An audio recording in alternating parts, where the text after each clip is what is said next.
আসসালামু আলাইকুম শাহিদ। ওয়ালাইকুম আসসালাম ওয়া রাহমাতুল্লাহি ওয়া বারাকাতুহু।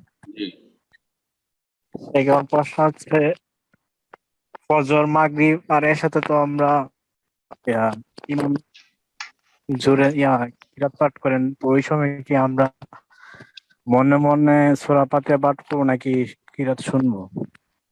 সূরা ফাতিহা পড়ে নেবেন, সতর্কতামূলক সূরা ফাতিহা পড়েন। বহুবারের উত্তর দিয়েছি, সূরা ফাতিহা ইমামের পিছনে সতর্কতামূলক পড়ে নেবেন। আসসালামু আলাইকুম শেখ। ওয়ালাইকুম আসসালাম ওয়া রাহমাতুল্লাহ।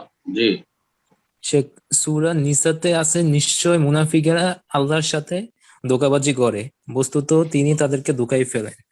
হুম, আর আল্লাহ যাকে পথভ্রষ্ট করেন আপনি তার জন্য কখনো পথ দেখতে কোনো পথ পাবেন না। হুম, এখন আমার হুম। প্রশ্ন হলো, এখানে পথভ্রষ্ট করেন, ধোঁকায় ফেলেন, অপমানিত করেন এবং বিপদগ্রস্ত করেন, এগুলা কি আল্লাহর সিফাত?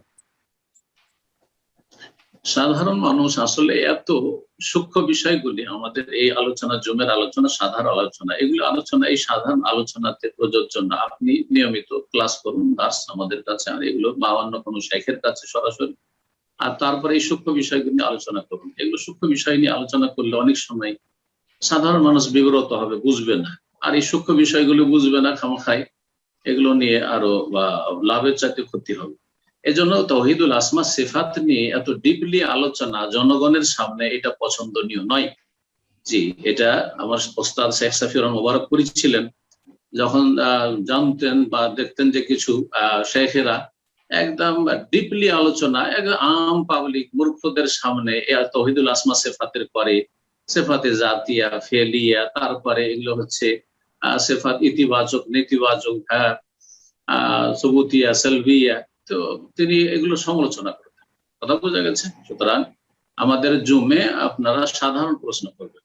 আলী রাদিয়াল্লাহু তাআলা আনহুর উক্তিকে সামনে রেখে আমি বলছি, হাদ্দিসিন নাস আলা কাদরি উকুলিহি, মানুষের সাথে কথা বলো তাদের জ্ঞান যতটা কবুল করে, বিবেক যতটা কবুল করে। তা তুরিদুনা ইউকাযাবাল্লাহু ওয়া রাসূলুহু, তোমরা কি চাও যে আল্লাহ এবং রাসূলকে কেউ মিথ্যা জ্ঞান করুক, মিথ্যা প্রতিপন্ন করুক, সন্দিহান হয়ে যাক, সংশয়ে পড়ে যাক? সুতরাং এই ডিপলি বিষয়গুলি এখানে জুমের আলোচনায় সরাসরি প্রশ্ন করার নয়।